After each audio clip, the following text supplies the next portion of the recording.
नमस्कार मित्रांनो, तुम्ही सुद्धा ब्रेकआउटवर बाय करता आणि लगेच प्राइस खाली येतं आणि मग स्टॉपला सीट होतो आणि नंतर मार्केटमध्ये तुमचा डायरेक्शन मध्ये जातो. असं का होते? कारण तुम्हाला एक गुड ब्रेकआउट आणि फॉल्स ब्रेकआउट मधला फरक माहित नाही.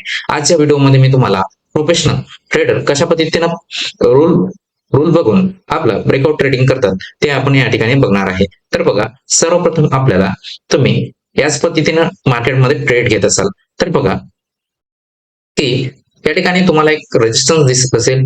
या जर तुम्हाला हे तुम्ही बिगिनर नसाल, तुम्हाला समजत नसेल तर बघा या ठिकाणी एक जे इंग्लिशमध्ये दाखवलेलं आहे की एक रेजिस्टन्स लाईन या ठिकाणी दिसत आहे. त्या रेजिस्टन्स लाईनच्या लाईनला एक ब्रेक दिलेला आहे आणि या ठिकाणी एक कॅन्डल बनवून ती ब्रेक केल्यानंतर बरेच बिगिनर या ठिकाणी एंट्री घेतात आणि एंट्री घेतल्यानंतर बऱ्याच जणांना या ठिकाणी काय होते, लॉस होतो. या ठिकाणी तुम्हाला दोन कन्सेप्ट या ठिकाणी कळलेले असेल की रेजिस्टन्स नेमकं काय आहे आणि ब्रेकआउट काय आहे. तर बघा या ठिकाणी आपल्याला दोनच समजून घ्यायचे आहे की बघा, ज्या ठिकाणी एक लाईन असते, या लाईनला लेवल असते, त्या लेवलला ब्रेक करतो. जी कॅन्डल ब्रेक करते त्या ब्रेक करणाऱ्या कॅन्डलला ब्रेकआउट असं म्हटलं जातं. ठीक आहे. तर बघा की या ठिकाणी या ठिकाणी आपल्याला बघायला मिळतं की एक रेजिस्टन्स लाईन आहे. बरेच जे बिगिनर असतात या ठिकाणी एक एक कॅन्डल बनते. ती कॅन्डल रेजिस्टन्स लाईनला ब्रेक करते. ब्रेक केल्यानंतर बरेच या ठिकाणी बाय करतात. बाय केल्यानंतर त्यानंतर बनणारी जी दुसरी तिसरी कॅन्डल असते ती प्राइसला खाली घेऊन येते आणि या ठिकाणी बिगनरचा एसएल हिट होतो. बरेच बिगनर या ठिकाणी बाय करत असल्या कारणाने बऱ्याच जणांना या ठिकाणी काय होतो, लॉस होतो. हे लक्षात आलं पाहिजे. तर बघा की असे कुठले नियम आहेत ते बघून आपल्याला फॉल्स ब्रेकआउट आहे ते ओळखता येतील. याला फॉल्स ब्रेकआउट असं म्हटलं जातं. ठीक आहे.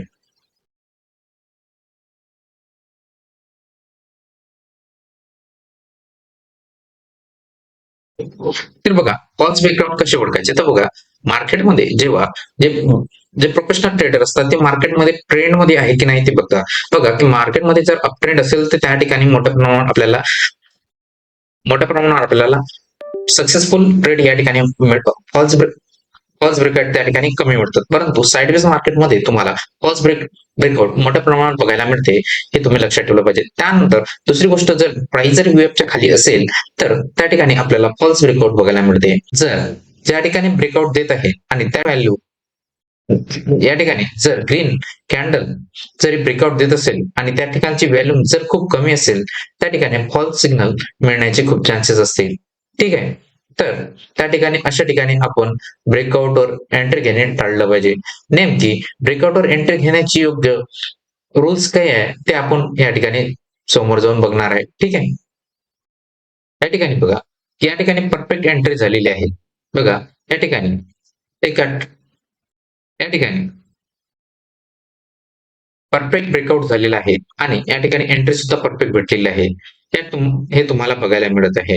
परंतु अशाच प्रकारचे एंट्री आपल्याला शोधण्यासाठी त्यासाठी परफेक्ट रूल माहित असणे गरजेचे आहे. तर आपण रूल बघून घेऊया. ठीक आहे.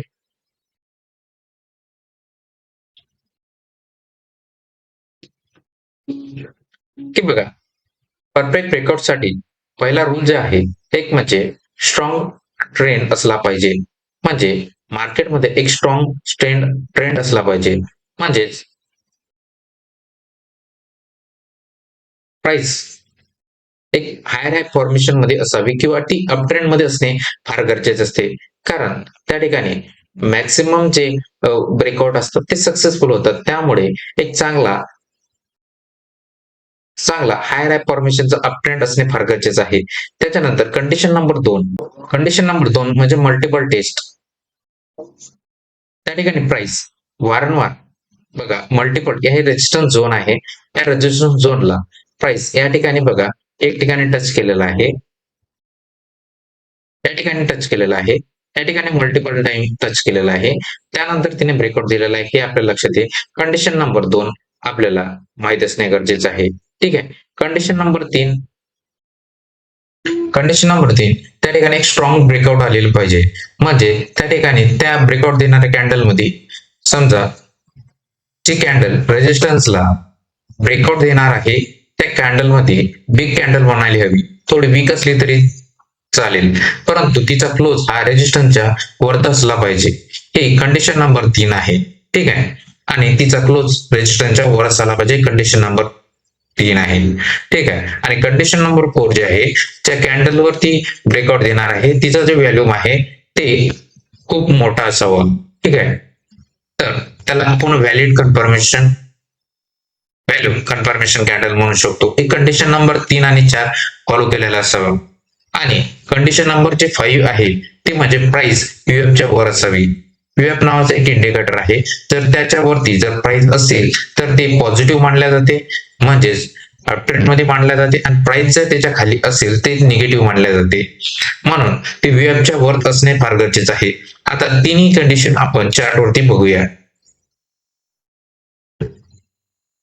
बघा, 3 नंबरची जी कंडिशन आहे की ब्रेकआउट देणारी कॅन्डल ही स्ट्रॉंग असावी. बघा, या ठिकाणी स्ट्रॉंग कॅन्डल आहे आणि तिचा जे क्लोज आहे ते या रेजिस्टन्सच्या वरत झालेला आहे.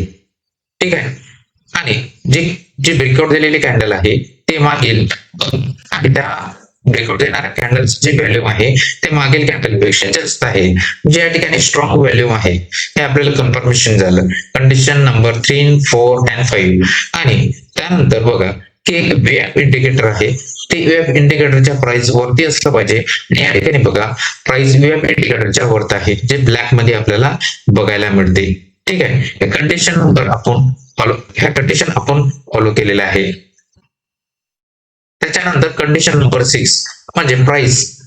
या ठिकाणी सर्वात महत्वाची जी कंडिशन आहे कंडिशन नंबर 6 ते म्हणजे रिटेस्ट. आता रिटेस्ट म्हणजे काय, तर बघा, ज्या ठिकाणी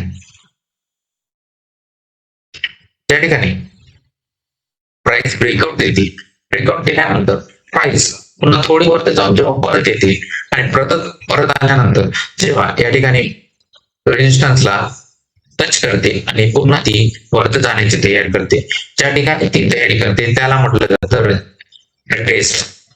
ठीक आहे. ही कंडिशन नंबर 6 सर्वात महत्वाची आहे, ती फॉलो केलेली असावी. तर बघा की फॉलो करते की नाही हे आपण बघणार आहे. की बघा, या ठिकाणी कंडिशन नंबर 6 हे फॉलो करते. बघा, या ठिकाणी ब्रेकआउट दिल्यानंतर ती वरती गेली आणि थोडी खाली आली. या ठिकाणी रेजिस्टन्सला पुन्हा टच करून ती परत चालली आहे. बघा, कंडिशन नंबर 6 या ठिकाणी ती फॉलो केलेली आहे. या ठिकाणी परफेक्ट ब्रेकआउट या पद्धतीने ओळखायचा असतो. आणखी एक एक्झाम्पल बघूया कशा पद्धतीने फॉलो करतात. बघा,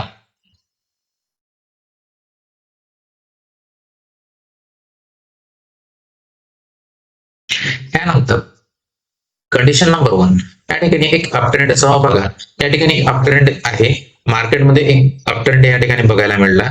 हाय फॉर्मेशन या ठिकाणी बघायला मिळते. त्याच्यानंतर बघा की एक मल्टिपल टाइम त्या ठिकाणी रेजिस्टन्सला ती टच केलेली असेल. बघा, मल्टिपल टाइम प्राइसला या ठिकाणी रिजेक्ट केलेले या ठिकाणी बघायला मिळते आहे. त्याच्यानंतर कंडिशन नंबर 2 या ठिकाणी फुलफिल झाली. Condition number 3 breakout candle.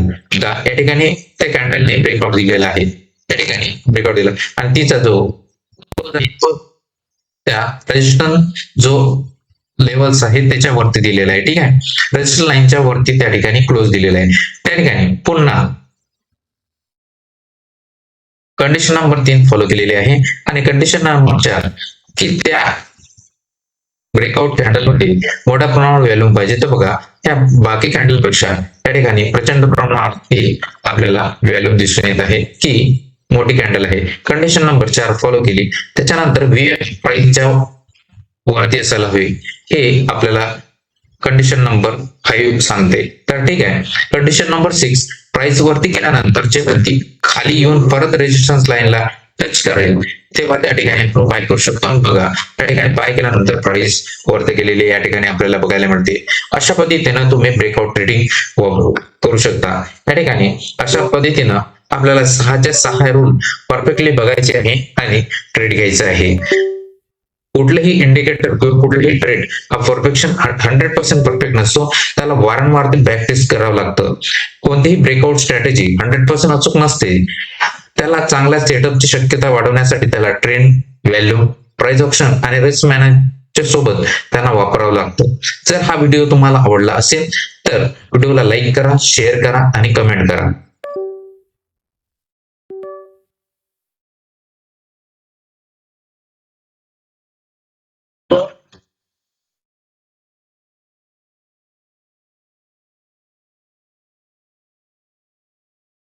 पहा